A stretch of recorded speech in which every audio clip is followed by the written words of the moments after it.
ভালোবাসার কোনো সংজ্ঞা নেই, ভালোবাসা অসীম। শাপলা আক্তারের পশুর প্রতি ভালোবাসা মানুষকে ভাবিয়েছে। রাস্তায় হাজার হাজার পশু পাখিদের মধ্যে শারীরিক ত্রুটিসম্পন্ন যে সকল পশু পাখি আছে তাদেরকে বাসায় এনে নিজ খরচে যত্ন করছেন শাপলা আক্তার। কুকুর বিড়াল পেলে কি করবেন, রাস্তারগুলা রাস্তায় থাকুক, এত মায়া কিসের, এই ধরনের তিরস্কার তো আছে। তারপরে যেমন বাসায় অনেকে আসে না, যেহেতু আমার নিজের বাসায় বেড়াল আছে এবং আমার সবগুলোই হচ্ছে রাস্তা থেকে নেওয়া, বিভিন্ন কারণে নেওয়া, আমার অন্য ব্রিড না। ইটপাথরের ঢাকা শহরে যেখানে প্রতিদিন হাজার মানুষ ব্যস্ত, সেখানে হাজার হাজার পশু পাখিদের মধ্যে কিছু প্রাণী হয়ে ওঠে অবহেলিত, কিন্তু কিছু মানুষ আছে যারা জীবনের এই দিকটিকে ভিন্নভাবে দেখছেন। পথ থেকে যে বাচ্চাগুলো আমরা বাসায় এনেছি তাদের কারো কোনো না কোনো শারীরিক ত্রুটি আছে। এই ত্রুটিগুলোর কারণে দেখা যাচ্ছে যে ওরা 8-10টা বাচ্চার মতো কিন্তু স্বাভাবিক না। শাপলা আক্তার, যিনি নিজের জীবনকে শুধুমাত্র মানুষের জন্য নয় পশুদের জন্য উৎসর্গ করেছেন। আগে যেই বাসায় ছিলাম সেখানেও অনেক বেশি তারা এই অবলা প্রাণীর প্রতি বেশি বিদ্বেষী ছিল। যেটা বললাম যে বস্তায় বন্দি করে একটা বাচ্চাকে মেরে ফেলে দেওয়া হয়েছে, সিসি ক্যামেরায় কিন্তু দেখা গেছে। কিন্তু সেই ফুটেজও তারা যখন আইনগত ব্যবস্থা নেওয়ার কথা বলা হলো, ওরা কমিটি থেকে সেটা ওরা ডিলিট করে ফেলেছে। খরচ বহন করতে লিখেছেন বই, আর সেই বই বিক্রি করে যা আসেন তা ব্যয় করেন পথে ঘাটের কুকুর বিড়ালদের জন্য। আমি এবং আমার পরিবার চেষ্টা করি আমাদের ক্ষুদ্র জায়গা থেকে পথের কুকুর বিড়ালদেরকে সাহায্য সহযোগিতা করার জন্য।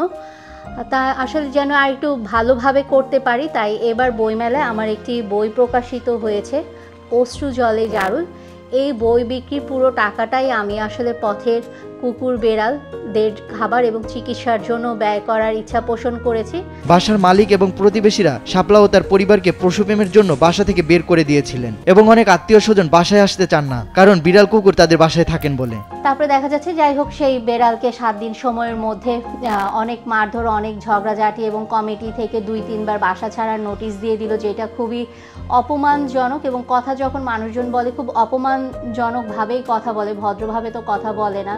এবং যেটা হচ্ছে যে আরেকটা বাধা হচ্ছে যে লোকজন আসতে চায় না। তারপরে যেমন আরেকটা কথা, ভাড়া বাসায় থাকলে যেটা শুনতে হয় যে নিজে তাইলে বাড়ি করেন, নিজের বাড়িতে গিয়ে বেড়াল কুকুর যত খুশি পালবেন, কিন্তু এটা তো আসলে চাইলেই সম্ভব হয় না।